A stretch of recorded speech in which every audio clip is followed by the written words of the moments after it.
course, way back in the beginning of this video, I mentioned there is an upgrade that I got for the bike.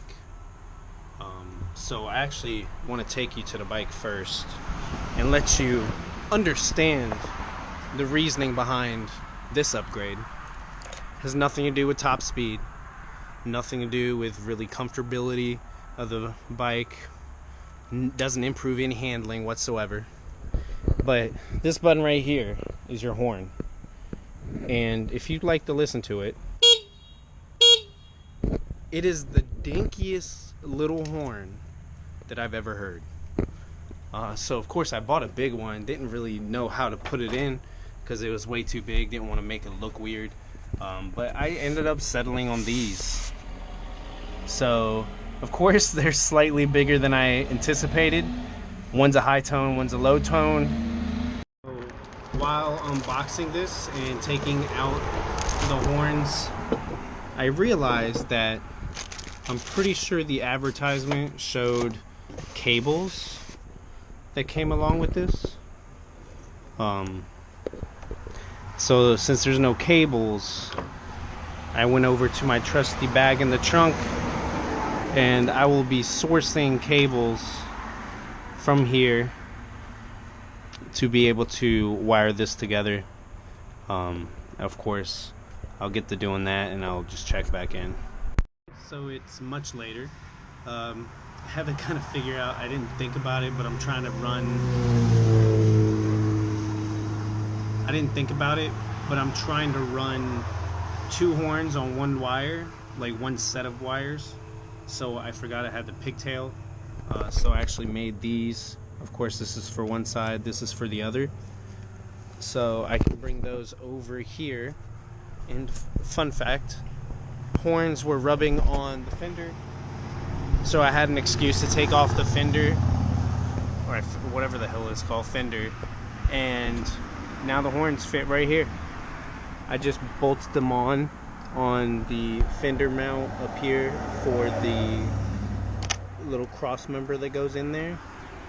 Same on this side. And then of course I made these wires because the plug that comes from the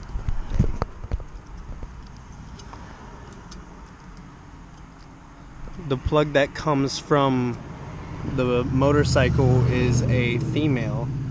That's why I made 2 leads with male, and those will plug in up top here, and then I will run these wires down to each side, and that essentially will just split that into both of them.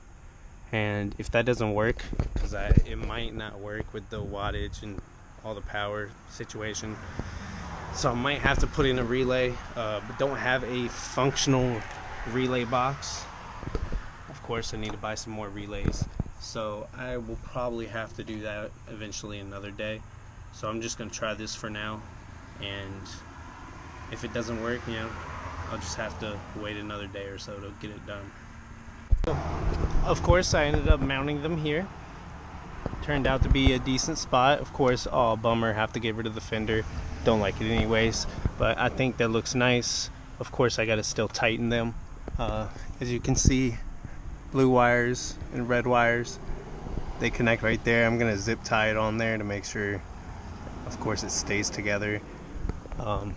And now if I turn the key, you can see it's a lot louder. So that's of course accomplished. Love it. It's not that little meat noise anymore.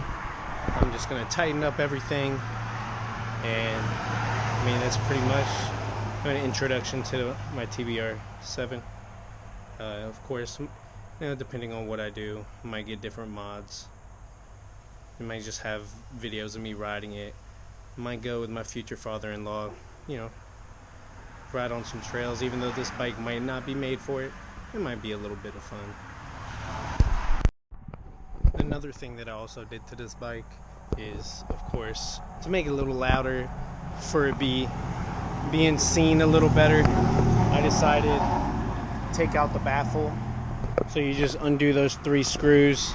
After you undo the 3 screws, take off that cap and just pull it out. And it just, you know, gives it a little deeper tone. Sounds pretty good.